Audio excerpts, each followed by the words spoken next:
Welcome, everyone. We're so glad that you could join us today for this important discussion on the classroom, the boardroom, every room, Asian and AAPI experiences at Case Western Reserve University and beyond. We are delighted to have three wonderful panelists with us here today to help us have this conversation. We have Grace Zhang, who is one of our Case Western Reserve students. She is studying international studies and biochemistry. And I also know her well from her work with GELS, which is the Global Ethical Leaders Society out of the Inamori Center. We also have with us Ashley Liu, who is a member of our staff at Case Western Reserve, Master of Accountancy, a program manager. And last but not least, we have one of our most distinguished alums, Dr. Hiro Fujita, founder and CEO of Quality Electrodynamics.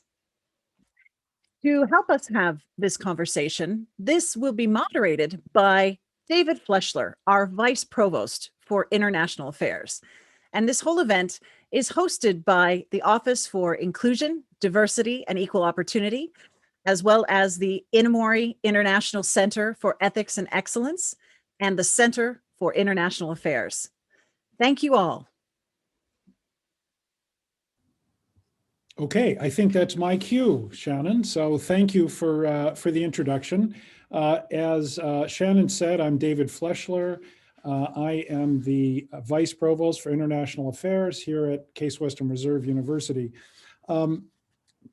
As part of the introduction, I just want to make sure that people understand that this is a program that's part of Asian, Pacific Islander, Desi, and Asian American Heritage Month, which is a national month, but is being celebrated and highlighted here at the university. There are a number of different events happening, of which this is one. And you can find those events in many different places at the university. One is on the Center for International Affairs website. So if you're interested in other events, please go there. As Shannon indicated, I think we have a very engaging panel, and I think we'll have a very engaging discussion. At our pre-meeting, the conversation was so engaging that we hardly could get off the Zoom. So I look forward to what we have today. So here's how the afternoon will work. I'll do a slightly deeper introduction of each of the three panelists and do that before they speak.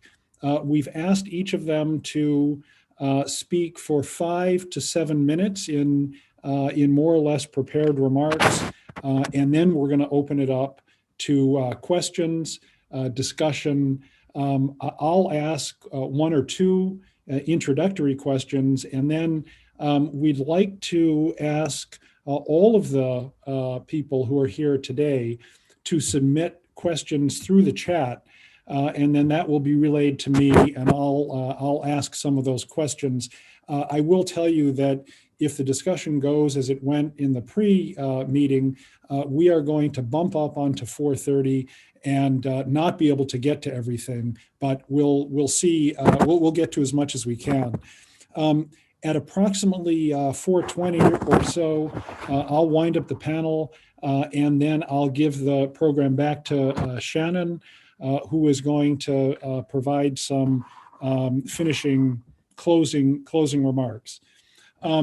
Two other thoughts, both for the panel and for the others who are here. One is that in the pre-meeting, panelists actually ask questions to other panelists, and I would encourage you to continue to do that. I think that really brought out many of the issues. The other thing that I want to say is we have really two scholars in the room today. We have many more who I'm sure are also watching, but two who are in the room, and that's Shannon French, whom you've already met, and Rob Solomon, who's the head of diversity, equity, and inclusion here at the university. And Rob and Shannon, I would encourage you when we get to the discussion to also participate with academic or personal thoughts about some of these issues. So with that, I'm going to introduce, as I said, in a little more depth, our panelists. The first panelist will be Grace Zhang, who was born in Canada, but grew up, for those who are from our next door neighbor, grew up in Carmel, Indiana. Her parents are first generation from China. As Shannon said, she's studying biochemistry and international studies here at Case Western Reserve. And after her graduation this spring, she's going to be attending medical school. And I'm told that in her free time, she enjoys photography and hiking. So Grace, the floor is yours. Hi, everyone. Thank you so much for everyone who is here today. And thank you to everyone who is joining us live at the moment. I'm really honored to be here on this panel. And I was very, very flattered when you all thought of me. I look forward to having this discussion with everyone because I think it is an important topic. And often it's an overlooked topic that people don't usually discuss. And I think that it can be an opportunity for some very powerful dialogue today. So I'm really looking forward to it. Thank you.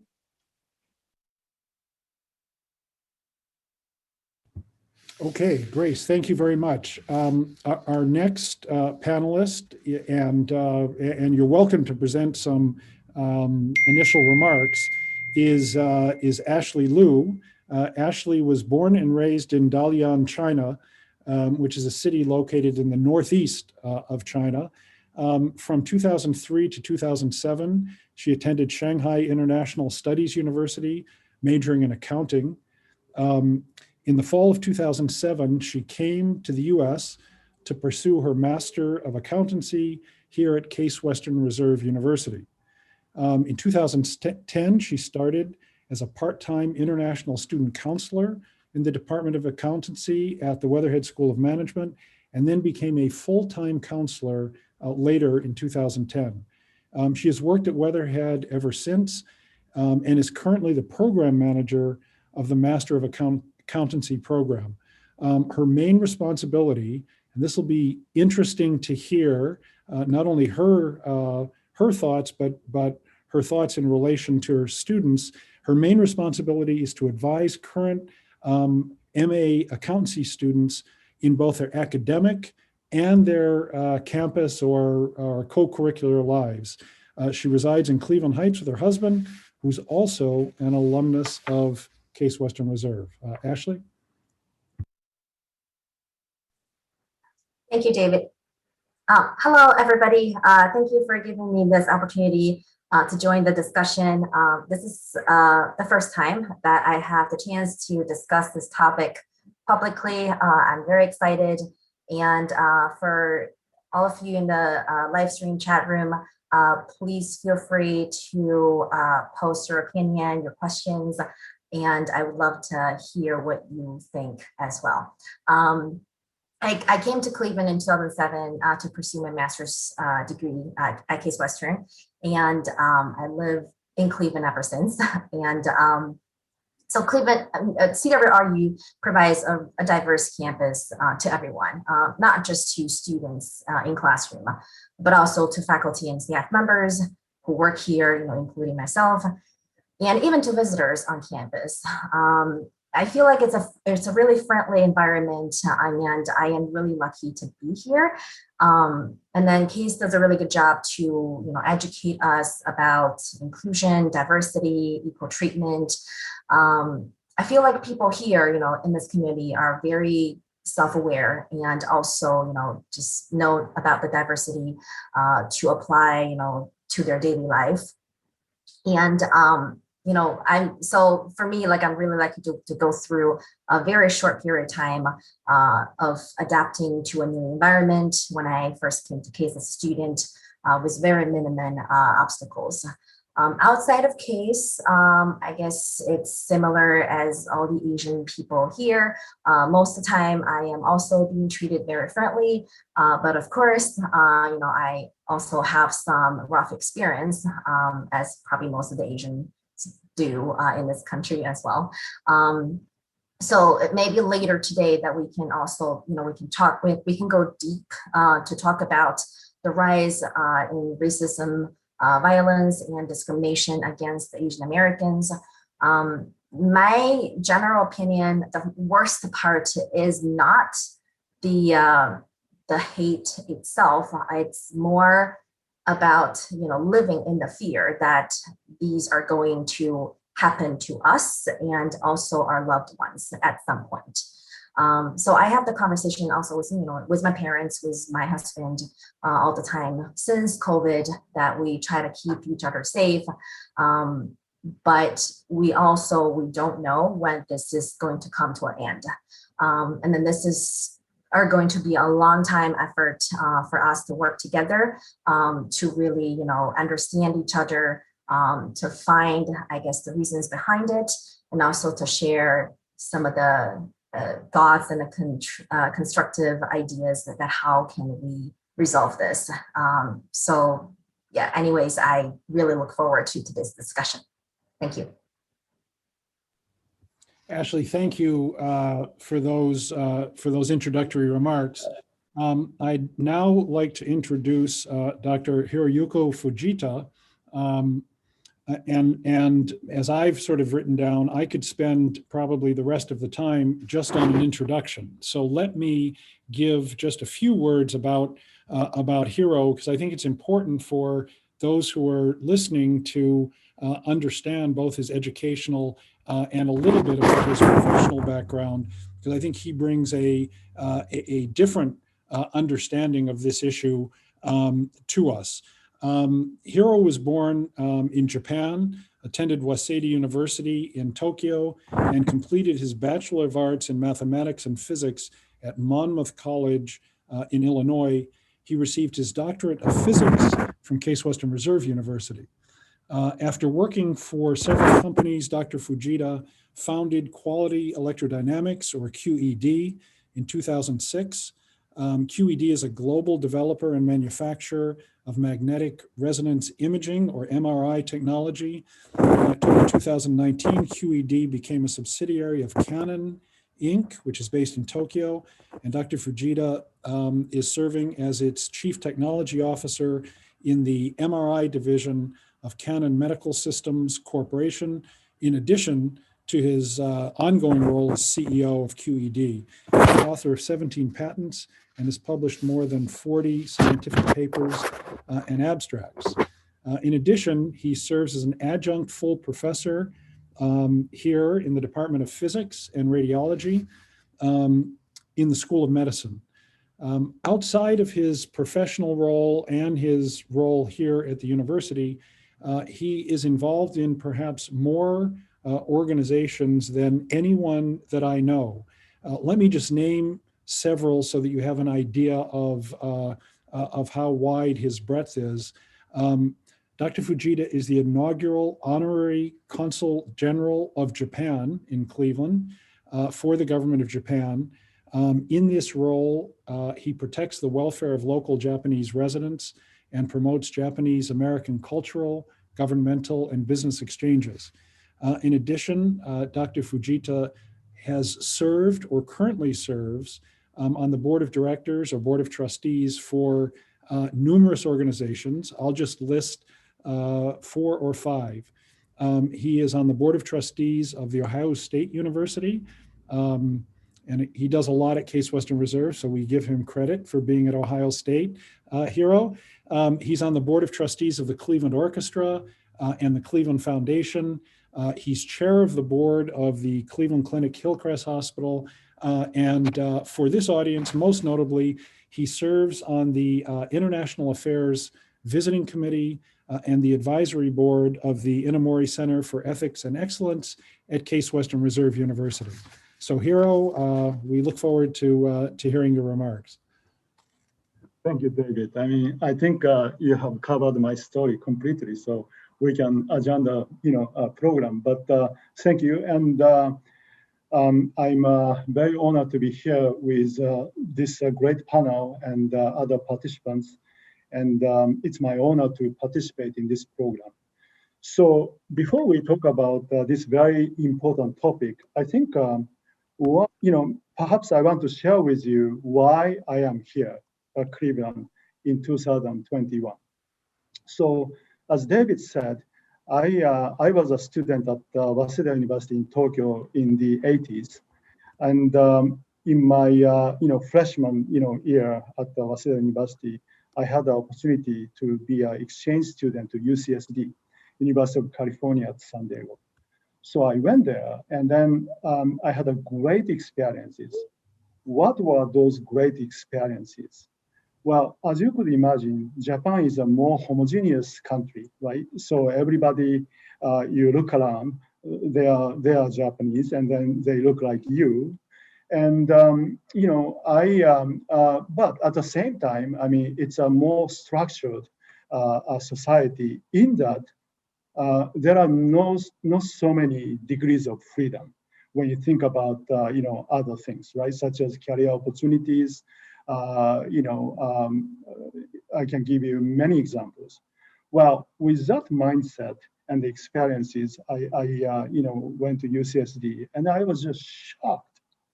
The reason I was shocked was everybody can do whatever he or she wants to do. If a student wants to major in not only one subject, but let's say other subjects, they can do that. It's up to you. And so there is this freedom, which is the spirit of this country, right? So once I was exposed to that culture, I had to think about my life, because the funny thing was that while I was in Japan and then doing studies, I wanted to be a diplomat, but the subjects I was good at were physics and math.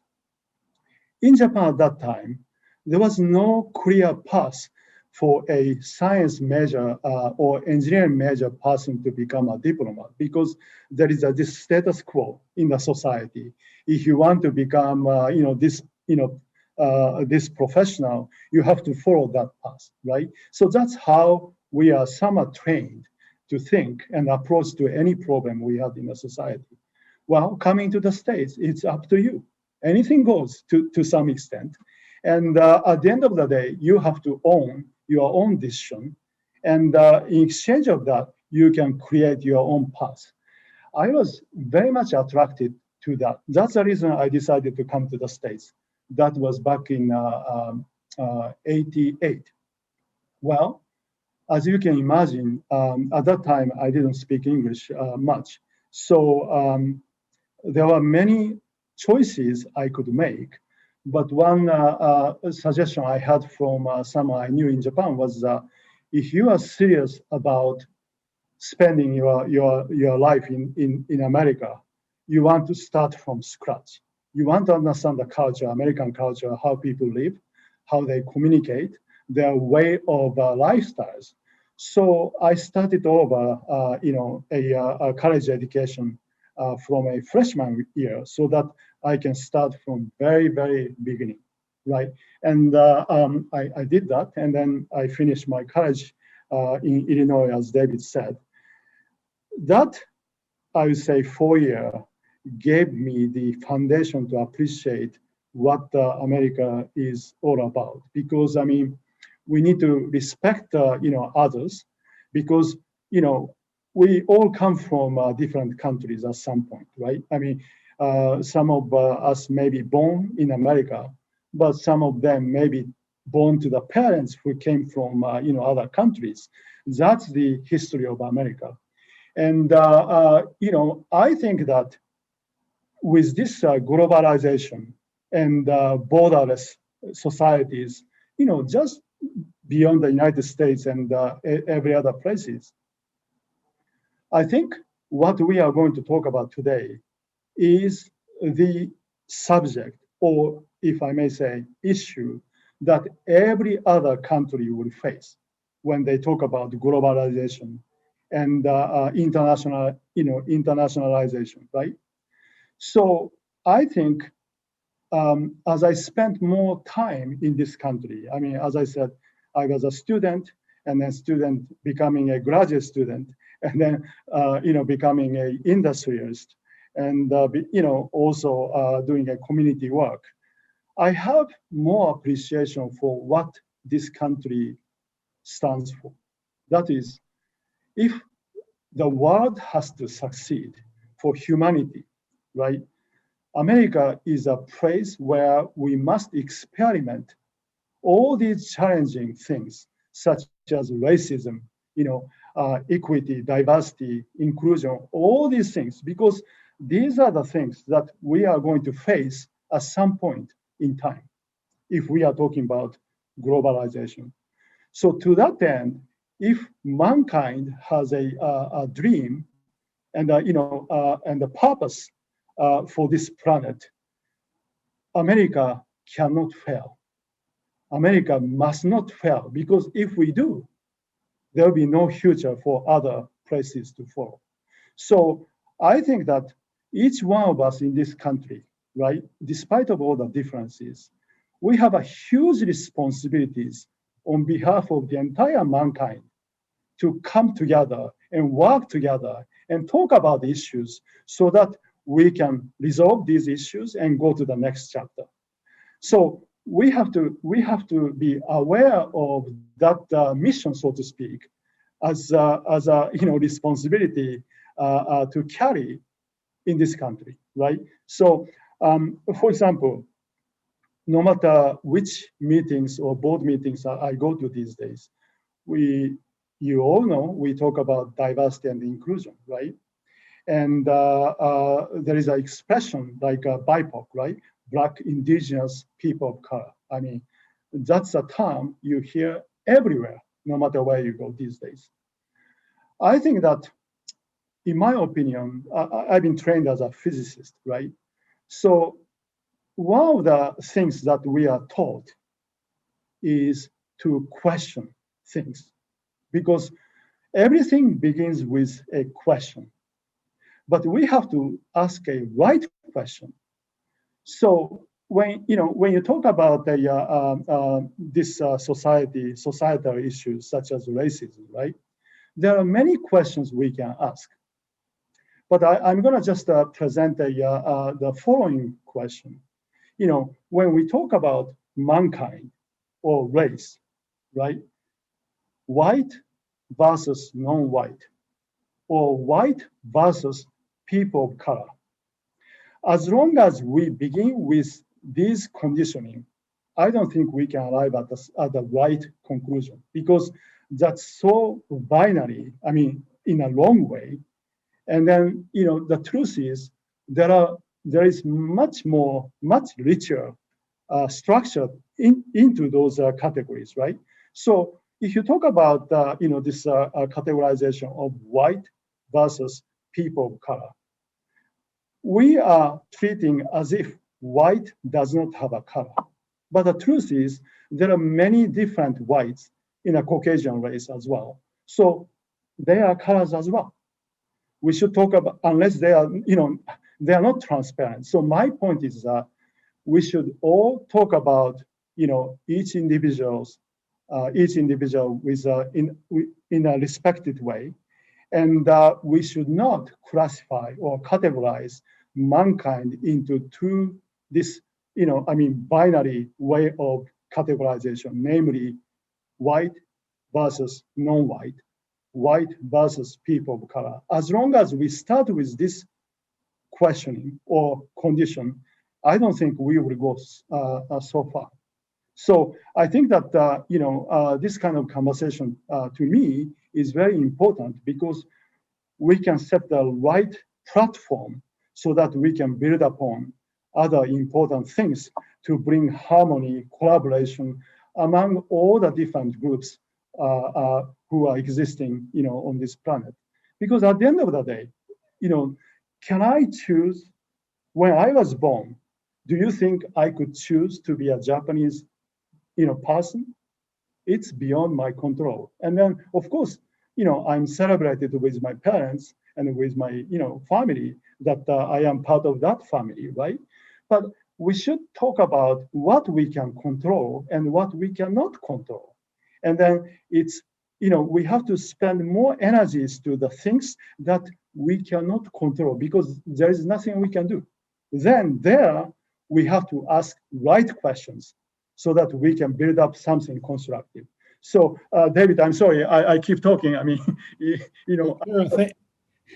Thank you for those introductory remarks. Before we get to some of maybe the questions that you've asked, what I'd like to do is ask the panelists maybe a little bit about what you've experienced, because I think it would be helpful for all those who are here today to hear about what each of you may have experienced, and then begin to talk about what we can do at Case Western Reserve, what we can do as individual people to make sure to get to some of the things you were talking about, Hiro, that we're all treated with dignity and respect and looked at as individuals.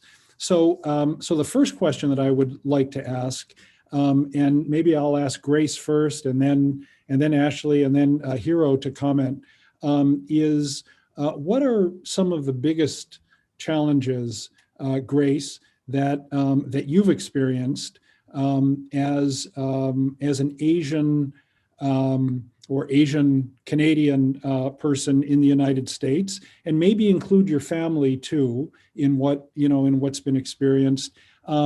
And have you had to employ any strategies as you approach society, as you approach others in the way that they've treated you? Sure, thank you, David. Yeah, that's actually a very important question, and I'm very glad that you asked that. I think a lot of the experiences that I'm going to share today are more relevant to my parents because they are first generation Americans. And I'm very lucky to have been born in Canada and been able to grow up in America. So I'm going to be speaking, I think, a little bit on behalf of my mom and her experiences, because I think growing up in a pretty predominantly white, homogeneous suburban area, it makes you realize that any forms of racism you experience are not directly forms of racism. A lot of times they're microaggressions. So I think one characteristic of racism that I experienced growing up was how, I was treated as an adult and my parents were treated like children, because my mom, despite, having been in America for 20 plus years, her English is still pretty rudimentary. And I really can't count the number of times that I've seen my parents, especially my mom, being condescended to or mocked by other adults. And it was very challenging to see when I was younger. And it's something that I'm still kind of struggling to reconcile, because I would remember going with my mom, it's doctor's appointments or to banks. And when I was younger, I would feel kind of resentful. I'm none of my other friends are accompanying their parents to act as translators. They're all playing outside, and they have such a much easier life. And to a certain extent, I think I resented my parents a little bit for not being able to communicate the way that my friends' parents communicated. So when I was younger at home, I would refuse to speak Chinese to my parents. And that's something that I really regret, because my language skills have regressed a lot. And it made the relationship between my parents and I a little bit more tense. But, I'm glad to say that, I think I grew up a bit. I matured a little, and I've come to see things a little differently now. I think when I was younger too, there were instances where, looking back, I could see how hard my parents worked to help me fit in, how hard they tried to assimilate too. My teachers when I was younger would always compliment me for having not an accent and for doing well on my spelling test. But what they didn't know is that my mom would sit with me every Thursday night before my spelling test on Friday, and she would just drill me the letters that she didn't understand, the words that she couldn't say without an accent, until I could recite them perfectly. And now I kind of know why I was photographed pretty often for the school's monthly newsletters, for parents and PTO meetings, because I was someone that hit that diversity, that exotic check mark. but I also spoke without an accent. I spoke white, and that would be more easy for my community to digest as someone who was a successful immigrant turned citizen. And the problem I think a lot these days that Asian Americans face is that not that, my childhood was, exceptionally traumatic or anything, but it was pretty typical for and across all minority groups. I think I can speak for a lot of Asian Americans when we were made fun of as kids and they'd pull their eyes back and call us like chink or say ching chong, or we'd be made fun of for the foods that we brought for lunch and the smell.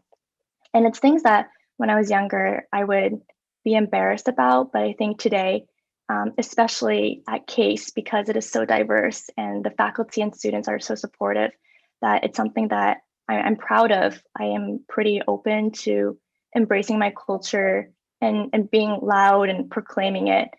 I think it's a very unique opportunity that we have here today to have all of us sit down and kind of share our experiences. And, hopefully together we can think of something to help assist in the future. But I do think like the most important first step is, coming to terms with the given situation and setting up a platform to hold these discussions. Because I understand that, my experience is not the same as every other Asian American's experiences. And I know that there are a lot of people who have had much more difficult experiences, and I might just be preaching to the choir. But I do think it's very important that we're all here today and that we're given this platform to share our stories and to come together and think of solutions. So I really appreciate this opportunity. Grace, thank you for those words. Ashley, can you share a little bit about your experiences over the course of, I suppose, your lifetime, and maybe. Sure. Thank you, David. So I can't say I had a lot of challenges, I guess because I have been living in Cleveland since I arrived in the United States. It's been 14 years, and Cleveland is probably the best place I can ever hope for to live in the US. So I guess I get a little spoiled by this friendly environment inside and outside of CASE campus. So I can't say I have a lot of challenges being an Asian person here in Cleveland. But I guess I had some difficulties that I have to overcome and, also work on to make a life here. Probably similar to Grace's parents, that I'm a first generation as an immigrant. When I first came here, I didn't really speak English that much and had a lot of obstacles of just communicating with people and, get my life settled here. But, this is not unique to an Asian person for whoever who speaks another language, this will be a challenge for them. And this is, I have to say, on my part. And, it is my responsibility to learn the language, to learn the culture, the law, even just the common sense, and to really understand the life here and then really, try to, I guess, fit into the community. So I am lucky to get all the help from, all the people that are around me. And also to myself, the personality, I'm actually not a really social person. Like I have this fear of talking to strangers, I guess. But I try to push myself a lot to be just, a little bit more communicative, or really a little bit more outgoing to really learn stuff here. And then I have to say, probably the education at CASE as a graduate student to have to do a lot of presentations and group works that kind of help as well. And then, but along these years, the challenges or the questions are always there. To be the first generation of immigrant, I guess this is the question that we always have to face, is who you are, like where you belong to. So, I grew up in my hometown. I left my hometown when I just turned 18 years old. And then the first couple of years I was very little, like I didn't really have much memory. And then, I lived in Shanghai for 4 years, and now I live in Cleveland for 14 years. So if you compare like all these 3 cities that I've lived in, Cleveland is actually probably a place that I can call home. This is the place that I have the most memories at, and also I guess the most a lot of my life milestones here. But I always face this question: where are you from, and like what is your identity? And this is probably going to be a question that I face for my lifetime. Even I live in Cleveland probably in the future for like 20 years, 40 years, even 60 years. I may still have people ask me, where are you from? And I have this question all the time. Sometimes, I tell people like I'm from Cleveland, and they're like, no. I asked, where are you originally from? And I mean, the first couple years is probably fine because I was an international student. I was still like Chinese from China, and that, my hometown. And then, but I don't know if in the future, after like I live here for maybe 40 years, 50 years, that will still be my answer. And then, it's interesting that, it's 2021, like we have long past this stage of judging people, from their, I guess, age, their degree, there are all kinds of, I guess, self features, but we can't bypass this stage of, people judging people from their look. That you look different, so you must not from here. So there are some assumptions here.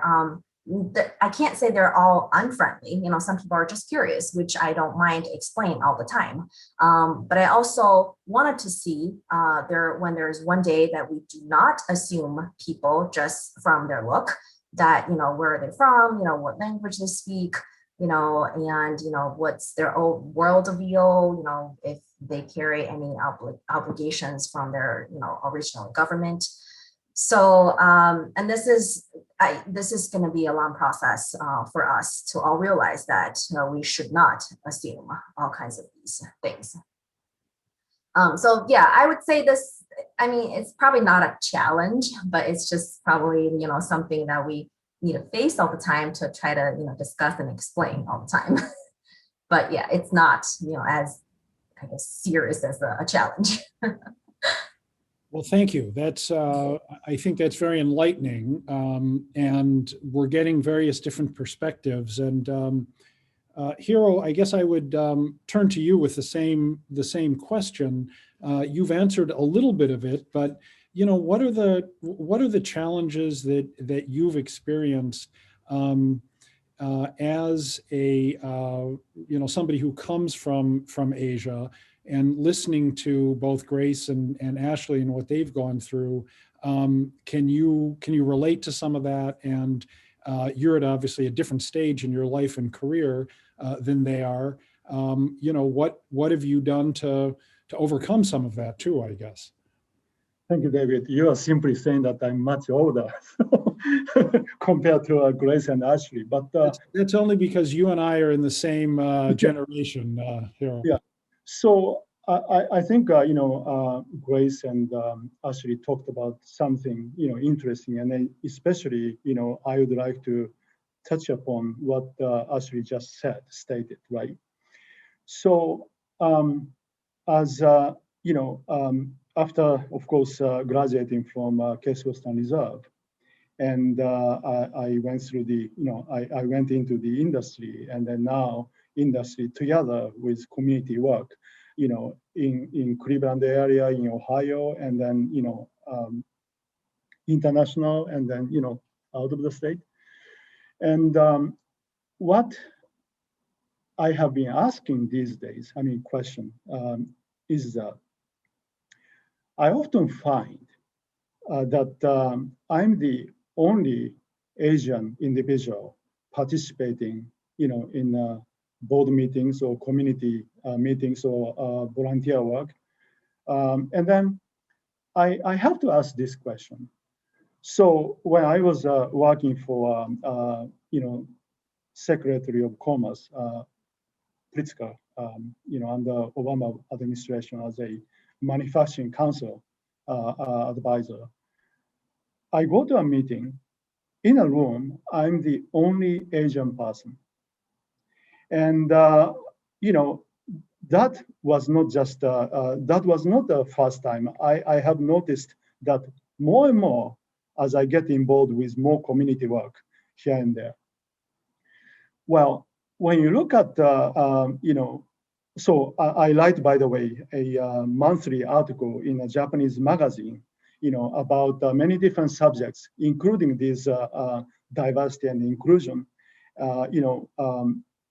from the point of view of an individual who is living in the States and looking at Japan, for example, right? And if you look at the 2016 census data, I mean, there is a table where they talk about, for this race, this is the average income, and then average educational degree, higher educational degree. I mean, you can find these things. Based upon that census data, Asian families, having the highest average income in the household, and then the highest average educational degrees, within the family, right? So one could ask this question: if so, why don't I see more Asian leaders in the community, right? So I think that has been a question I've been asking in the past some years. But based upon my own experiences, as you know, I came to Cleveland back in '92, so it's been close to 30 years. And because of my business, I go to Asia and I go to Europe a lot. And when I come back to an airport in the States, let's say Chicago or New York, the first question I would get is, do you speak English, by the way, by the immigration officer, right? So somehow they do assume that I don't speak English because, I look different. But when you think about it, it's a stereotype which can be, which is something that we have to change. But it may be because it's, more Asian people are not engaged in a community work or leadership work. Although I think they are fairly capable of doing that, but somehow I don't see that. So that's the reason I had to say to Japanese people that, well, we Asian people are often referred to as a faceless people or forever foreigner. Just because no matter how many years we are living in this country, the first question you get is, like Ashley said, I mean, where are you from? Or do you speak the language, right? So it's something we must change, but I think we can also do something from Asian community side, which is to get more involved with community, society, not only just yourself and then your family, but how can we do more with a community? Because as long as we live in a community, we have to care about the community, right? Caring community means that we have to get involved. So I think that's the observation I have. And as I said, I don't have an answer to it, but I think maybe Ashley and Grace could chime in to help me understand this perception better. So I think that keep that thought, and Grace, I'm going to go to you next. Keep that thought in your mind, but I'm going to sort of try to amplify Hiro's thought or question. We've seen, especially in the last few months, this terrible violence against Asian and Asian American people in the United States, in Atlanta, San Francisco, many places, unfortunately. One of the people that's in our audience today agreed with what Ashley talked about in terms of the issues for Asian and Asian American people, and the fact that some of the time, at least, or for some of the people, they live in fear because of what you see, and fear of hateful acts that are committed against them or their loved ones. So keeping what Hiro also talked about being involved in the community, can each of you talk a little bit about the experience of fear and what you find that either you or your families find with regard to that? And what are your experiences about being involved in the community? And then I guess winding up this sort of three-part question, are there ways that you can suggest that either society or individuals can act to try to overcome some of this? So Grace, I'll turn to you first, and then Ashley, and then Hiro. Sure, thank you, David. I think especially in light of COVID-19, there has been like a marked increase in violence against Asian Americans. I think like the use of hurtful terms like the China flu or the Kung flu hasn't even stopped, and it's been over a year since coronavirus first started. And I think that really kind of encourages, violence to those with Asian descent. And I think like even young children too, I think Asian American students that I volunteered with have also like kind of reported or shared that they've experienced taunting or bullying as well. I think the shooting in Atlanta really, I guess like really scared me, because a lot of the victims were people who looked like my mom, just first generation immigrant mothers who wanted the best for their children, to give their children every opportunity. So it's very scary to see that, to know that it could happen in any community. It's like, and it could happen to anyone. But I think what is really important is that in the aftermath, the community does come together. And something that I've witnessed here at CASE that's I think is like really inspiring is like the partnership for COVID vaccination between CWRU and with Asiatown. Like right down the road, you could take the health line there in 5-10 minutes.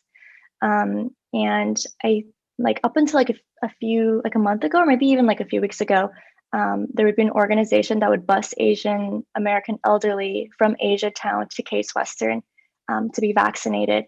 And they actually encouraged students who were able to speak Mandarin to go and volunteer and act as translators, because they wanted the Asian Americans who were coming to get vaccinated to be as comfortable as possible in an unfamiliar healthcare environment. And I thought that was very interesting and inspirational. And that's something that I think, especially in times as dark as this, that Asian Americans and the whole community really need to come together. So I think in the future, kind of like Dr. Fujita said, it is about investing in the community. It's about grassroots organizations. It's about Asians supporting Asians. I think a lot of times there are implicit ways that the media kind of splits Asian Americans up into whether it's Japanese or Chinese, Malaysian, Taiwanese. But at the end of the day, we are all Asian, and it's important for all of us to acknowledge that we're in this together and we're all here to support each other. And I honestly believe that will make like our next steps more successful. Thank you. Ashley? Yeah. So I can start the discussion with, just my experience of the fear, being Asian here. Before COVID, I've never had this kind of experience of being an Asian, living here and having the fear of being Asian. I feel like this is a whole new experience to me after COVID. It's very different, also the feeling from what I would actually imagine. I have conversations with my parents more often than before COVID. And so, my parents, they watch news thanks to, internet, that it's everywhere. And, they ask me like, is Cleveland safe? Like, is there anything happened there? I always tell my parents that Cleveland is a safe place. Our neighbors are really nice to us. We help each other. We're in this together. But both me and my parents know that this statement can only conclude what happened in the past. None of us can be sure that in like tomorrow, if I go out to just run some errands, that I am not going to see some people that try to hurt me. So, and then the same thing happened to me between me and my husband. I work from home. My husband has a job that he has to run around different places every day. I never had to worry about him before COVID, but after COVID, it's more like, you need to come back home early. Like, I just want to make sure that you're safe. You have to tell me where you go, so that kind of feeling was something that I have never experienced in the past. And then I honestly, I do not have an answer for right now that how to, I guess, to ease that fear or feelings or whatever, just to go back to a normal life. And this discussion is also, within the Asian community. A lot of people, talk about this, and there are some questions about. So, also as a Chinese and also first the generation, I am from China. So a lot of questions are the Chinese people should be held accountable for what Chinese government does. And a lot of people, even Chinese people, feel like we cannot separate it from the government. And a lot of people feel like we actually should be held accountable for these, behavior. So it's sad that a lot of people think about that because, we can't control where we're born. We can't control what a government does. And then at the end, the result is we voluntarily take the responsibility. I can't say it's right or wrong. It's a personal choice. But this may be one of the, I guess, main reasons that, that we are in the situation right now. And on the other side, outside of the Asian community, virus is not, something pleasant. Some people has to be, I guess, has to take the blame. So you look Asian and, you probably are Chinese. So well, then it's you, like it's convenient. This is a lot of how, I guess this is also a lot like how a lot of people think. And this is why we had these many hateful crime. And then, but on the bright side that I agree with Grace that we see a lot of Asian residents here that we're trying to involve in the community, like delivery groceries, try to share like masks. Back then, when last year that we had the shortage, we're trying to help each other. A lot of Asian groups that they're volunteer to help their neighbors and also, their friends, and then, try to raise the image of Asian residents here. It is a really good approach. It's not enough for sure, but it's a good start. Just, yeah, like in the future, like how we get more involved in more variety of ways, not just, being maybe just volunteers, but we wanted to find out more ways to get involved to raise the image of an Asian American here. So yeah, that's my. Well, thank you for that. I just want to sort of interject before going to Hiro that we have been doing what we hope is a lot at the Case Western Reserve community to try to make sure that our community is supportive of Asian and Asian Americans here on campus and frankly around the world, because we have people that are all over the world. And Rob's office and our office and multicultural affairs, a lot of us have been working really for many years now because there have been, as we know, prejudices against a number of people. Muslims, 4+ years ago was the first big announcement that came out of the past administration, and then there have been a series of these. And we are working very hard to say, which I think Hiro reflected in his remarks at the beginning, that we are all individuals, we are all people who should be respected, and that at Case Western Reserve we're doing that.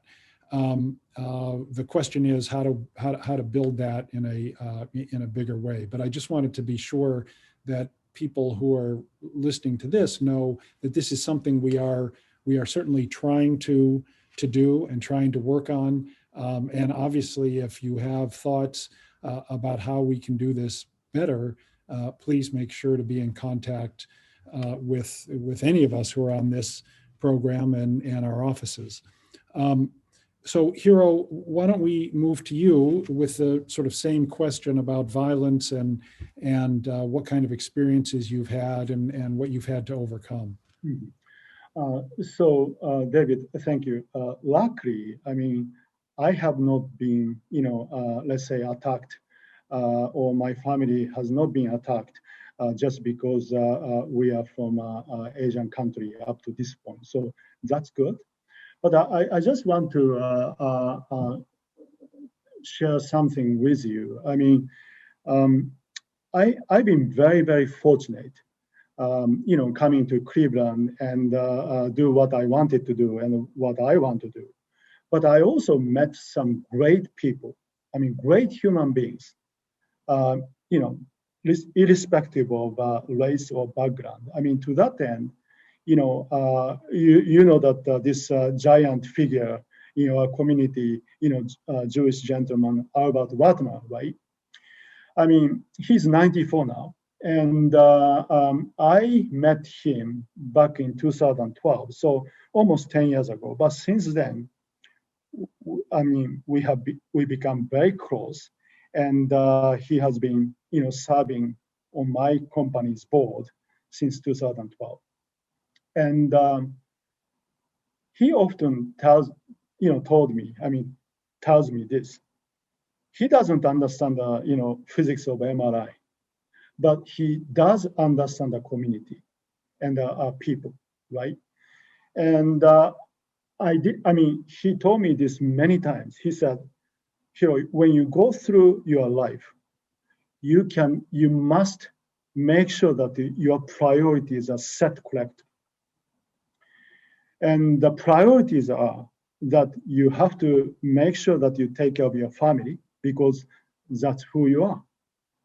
But then in order to support your family, you have to make sure that your job and your business, in my case, my company does well. Otherwise, we won't be able to look after our associates and then therefore their families. But he also told me this. He says, number 3, the most important thing is that you must make sure that you care about the community you live in. Because unless you have a good community, your business means nothing. Well, to that end, so as I said, I learned these things from him. And that was one of the reasons I'm very active to get involved with community work over the years. But to Ashleigh's point, these days, I mean, David, you said that here you do too much. Well, it's important for me to get involved with these things, but you know why I do, some may say, too much? It's because I don't see not so many Asian leaders yet who are getting involved with the community work. So I no longer see myself as a Japanese guy. I see myself as a, let's say, Asian representation in a limited way. So since I do care about the community, I want to give back to the community, and I want people to see that Hiro is doing this. But more than that, well, he came from one of the Asian countries, but he's getting involved and helping others. So that's what I meant. So I think going forward, nothing happens overnight. We have to take every small step to go into the future, to go further, in the future to make a difference. But I think we collectively, I mean, this panel, I'm looking at my colleagues Ashley and Grace, as we do more and more in the coming years, in the future, we have to see. We do care about our family, we do care about our jobs, of course, but are we caring enough about our community we live in? I think if we approach to our community this way, I'm sure there are many opportunities we can find, and then we can make a difference. At the end of the day, that's the communication. It's a two-way communication, right? We are doing this. We want to make sure that we are making a difference, and then people see it, and it's a never-ending two-way communication that we have to engage ourselves as long as we live in this society, and then as long as we live for our life. And I'm sure as we expand by doing this, we can expand our community and make more friends and allies together, no matter who they are. I don't actually care whether they are Asian or non-Asian. I mean, this binary, class categorization and classification, to me, it's too shallow. We are more than that. We are a group of individuals with different background who want to make a difference, positive difference in our community, no matter what language we speak.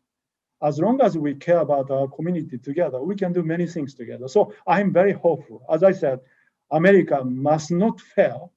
America cannot fail because we are the dream of mankind and humanity.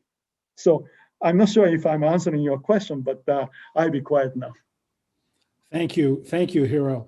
What I'd like to do now for just a minute is to turn to Rob Solomon, who not only thinks about these issues pretty much 24 hours a day, but has seen how different communities at Case Western Reserve, and by the way, Hiro, if you didn't know this, Dr. Solomon was at the Ohio State University before coming to Case Western Reserve. So go back. So we've picked up one of the former Buckeyes, and maybe Rob, if you can spend just a couple of minutes giving a little bit of perspective on the conversation that we've heard so far today. What I find particularly interesting is that we have Grace, a student, Ashley, who's had both student experiences and now as a young staff person at Case Western Reserve, and then Hiro, who of course has student experiences, but also quite a life experience that they've gone through. And maybe you can comment about what they've gone through and how it fits into some of the things that you know about and some of the histories that Asian Americans, Asians have gone through, and more generally. So thanks.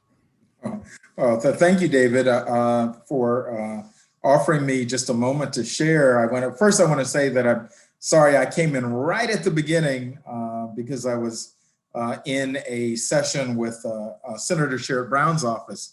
And then also for Hero, boy, we could, we don't want to go back for chatting OHIO right now.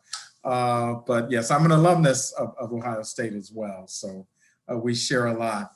This has been, I just really want to first thank Grace, Ashley, and Hero. This has been an incredibly rich discussion about an Asian perspective and experience and all these different things. And so there's just a million thoughts going through my mind. The first one is that I'd like to go back to Hero's reference to, this white, non-white binary, which in many ways does create a barrier for us moving forward, right?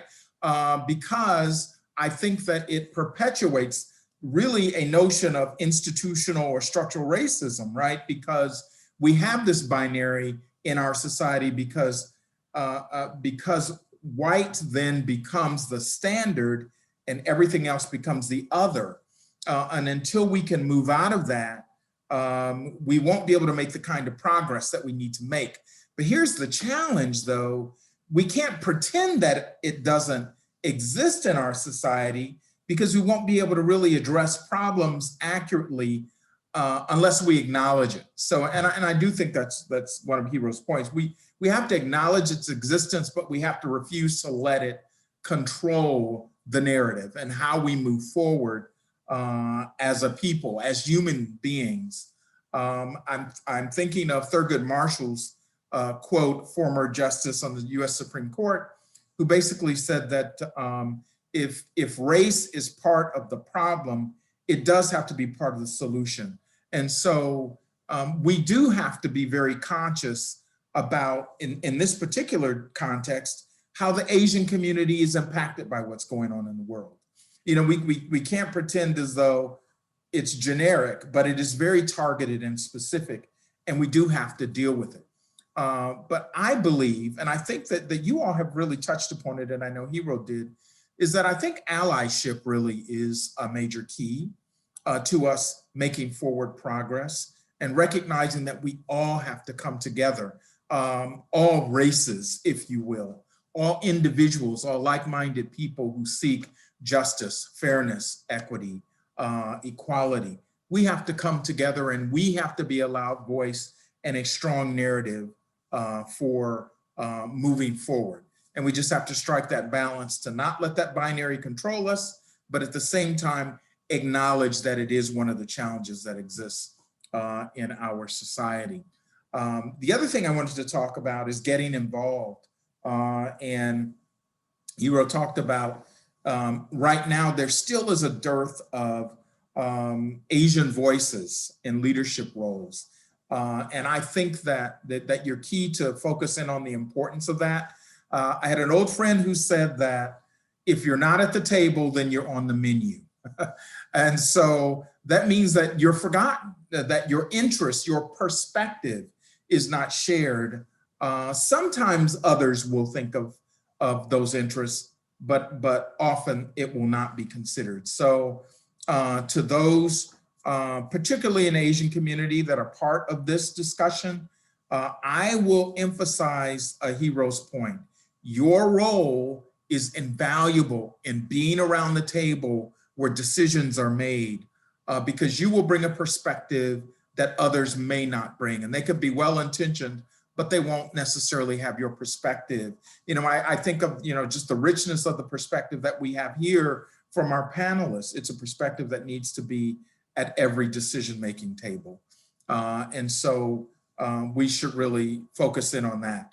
The last thing that I'll say is that I know that, we're talking about these perspectives and some of the challenges we see in America. And I'm reminded of James Baldwin's quote that says that I love America more than any other country in this world. And exactly for this reason, I insist on the right to criticize her perpetually. So noting that we are proud, we love America, we're happy to be here. And because America is so great, it has created an environment where we can challenge America to be better, to be stronger, to come together and to work together. So I'm really so excited that I've had an opportunity through this process in particular to connect and to meet with Grace and Hero and Ashley. And I'm looking forward to our opportunities to connect in the future. And I'll leave it at that. Rob, thank you. That's very, I think, helpful as we're hearing these perspectives to have somebody with your wisdom be able to reflect back to us what we're hearing. I have, there may be several other questions, but I have one question that I want to make sure we get to before the end of the session. And that's really for all of us. I'd like to ask each of you, and then maybe you can have a conversation about this as well. What do you think that those of us who are not Asian can do to help create a more welcoming environment, to be better allies to the Asian and Asian American community, and not just as individuals, although that obviously is extremely important, as an institution, as you know, Rob and Shannon and I sort of represent, in some senses, Case Western Reserve. What can we do as an institution that will help move this conversation forward, will help each of you feel like you're more part of Case Western Reserve, Cleveland, of society as a whole?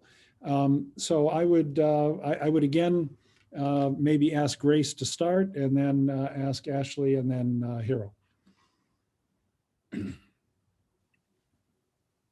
That's like a really good question, and thank you for even considering it. I think that's really the first step, to just acknowledge that there is work to be done. And in all honesty, I think Case Western is doing a great job. I don't think since I've been here, I've ever felt marginalized or been singled out. I never really felt like I was part of minority, because Case's campus and our students and our faculty have in large been very supportive. And during times like the Asian attacks, there have been like statements of support for our Asian community. And there has been letters to encourage students to, you know, shop at Asian stores or eat at Asian restaurants in the Cleveland community in order to give back. I think one thing that we are currently doing, but we can do better, is having platforms for Asians to come together, and not even just Asians, just all allies, to come and learn about Asian American culture and to have conversations like the ones we're having today.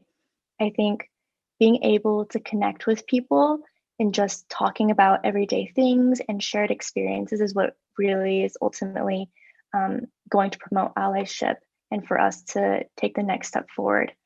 I think it's really important for people to be able to see ourselves in others.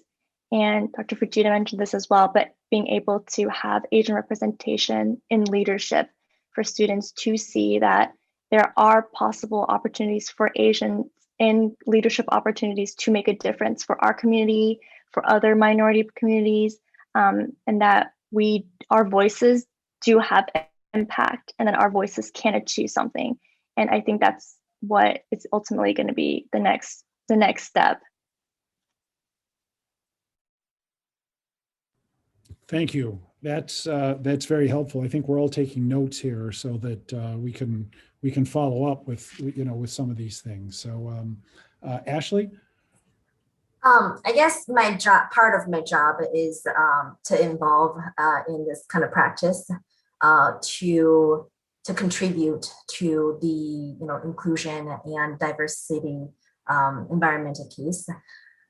So I guess because maybe I am also Asian, and I get more questions from my students, or like more sharing some stories from my students about also being Asian here, and having some challenges uniquely because their ethnicities.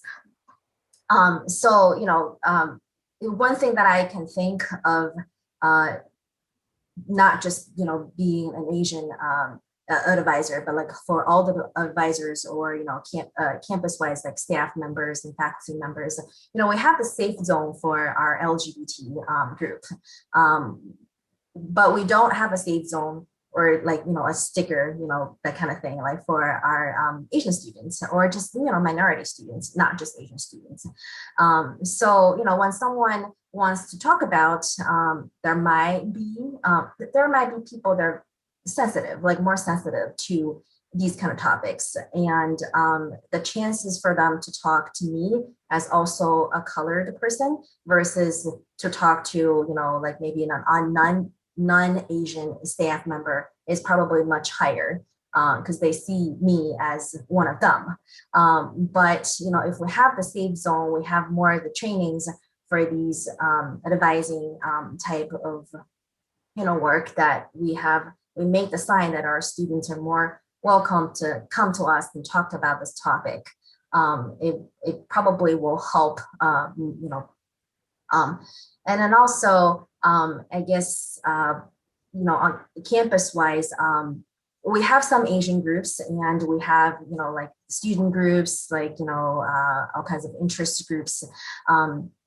But I do feel like our Asian students still feel like they are supported, but may not be enough.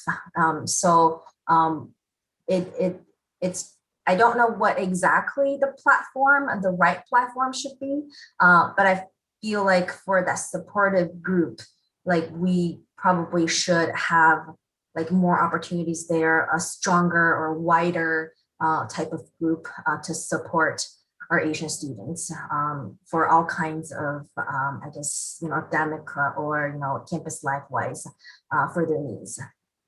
And then, just go back to as an individual advisor that, my daily job is to, really listen to my students. And I have all kinds of students in my group, in my program. We have students from 7 different countries and they're all different.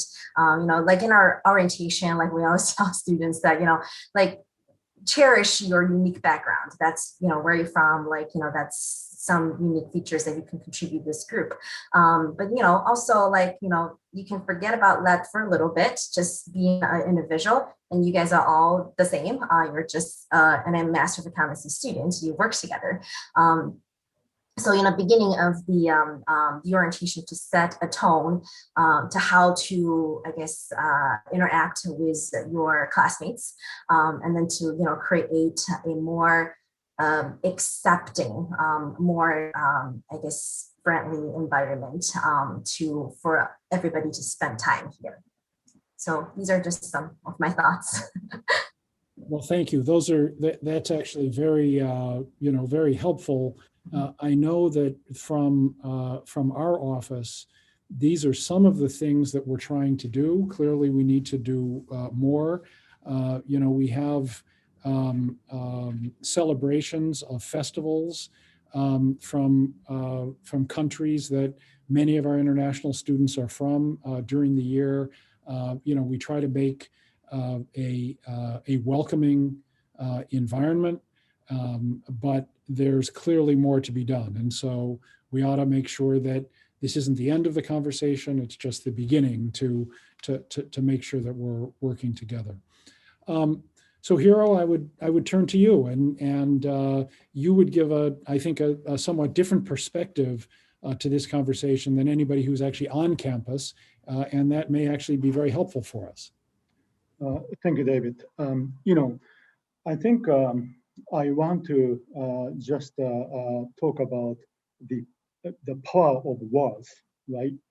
What we say, right? And I mean, it goes back to leadership conversations we had before. But I think everything begins with a leadership.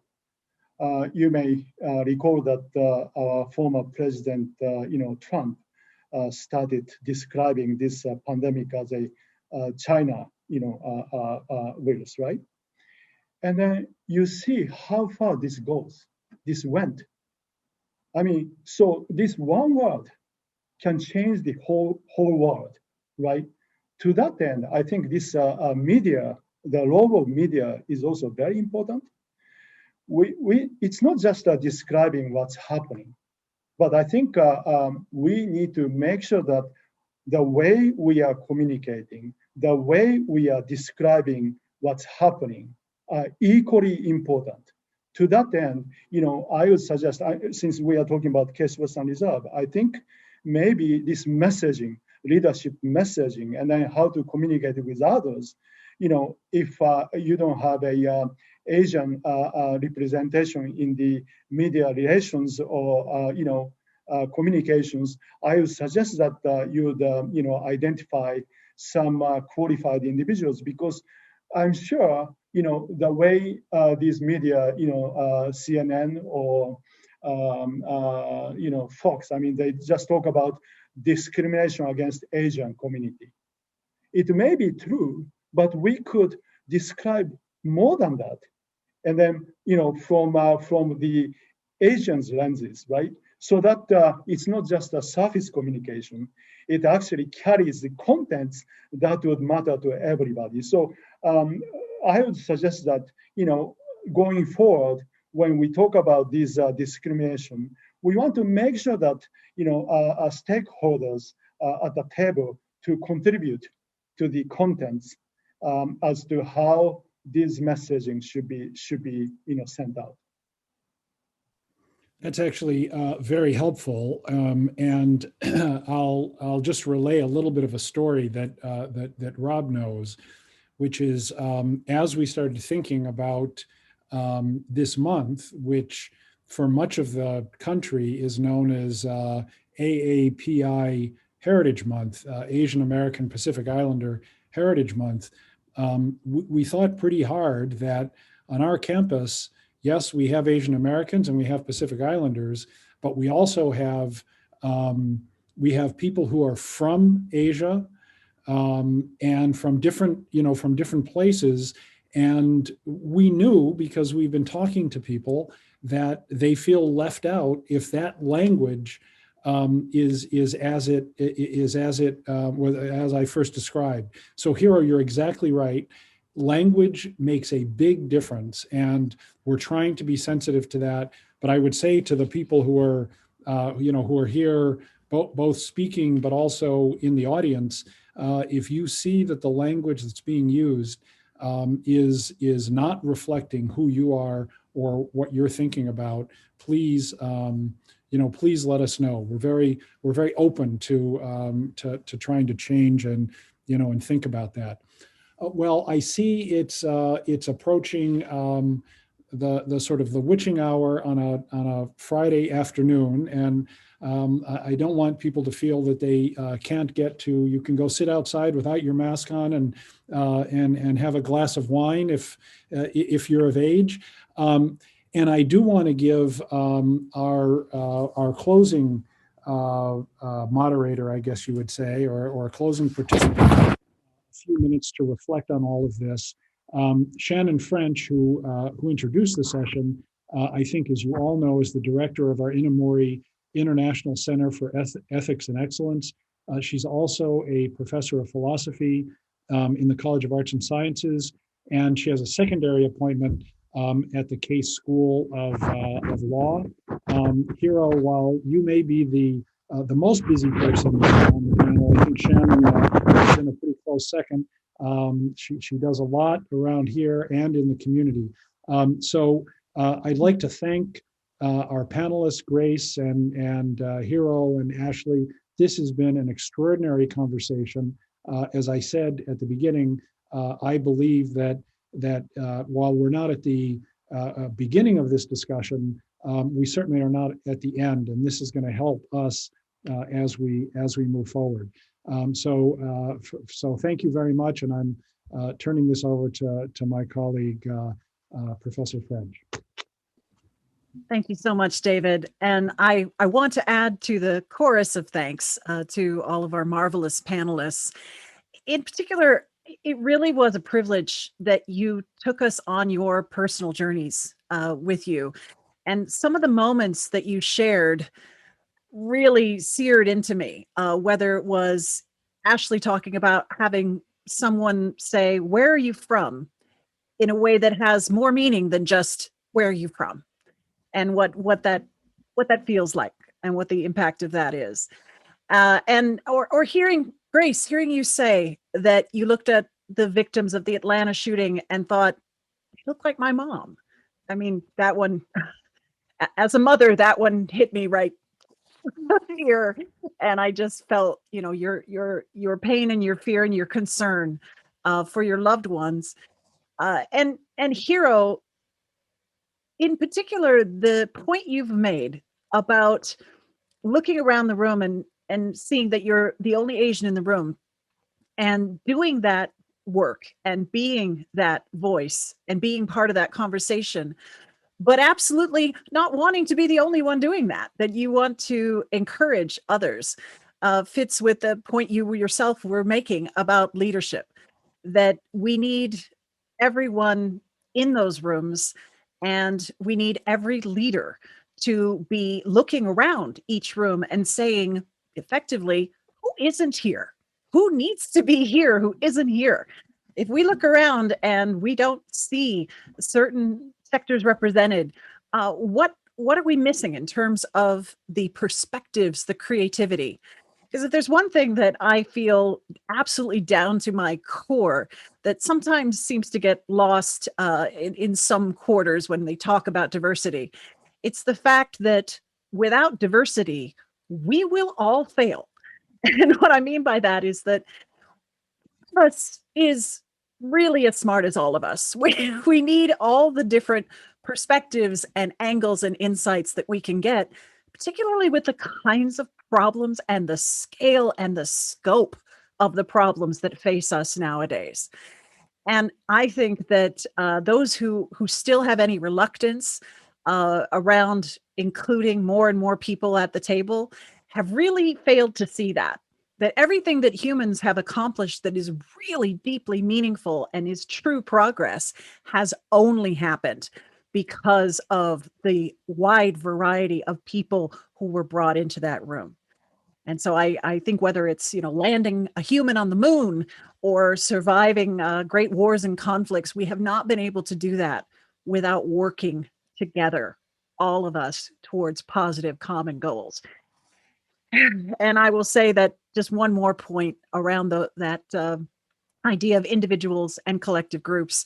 I really appreciated the suggestions and the comments from all three of you about what we can do. And I hope that all of us take away the real commitment to be an ally to all of the members of the communities that may particularly feel under attack at any given moment, because you never know who's going to be the next target of attack, unfortunately. When anything bad goes wrong, someone wants to find someone to blame. And that's a terrible instinct, but it seems to be part of a lot of human nature. And so to be an ally is to always be on the lookout for that and to say, who is being targeted in this moment of fear? And who is being scapegoated? And how do we protect those people and hopefully help them feel less alone? And that isn't about anyone having to assimilate or blend in or pass or any of these things that you all have talked about having had foisted on you at one time or another.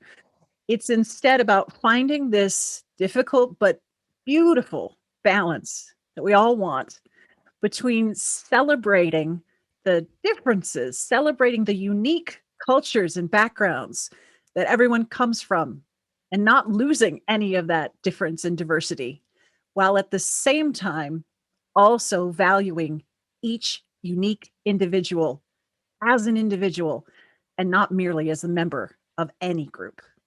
Thank you all so much. This has been an incredible learning experience for me, and hope you don't mind, but I'll be reaching out to all of you even further for more guidance. Thank you.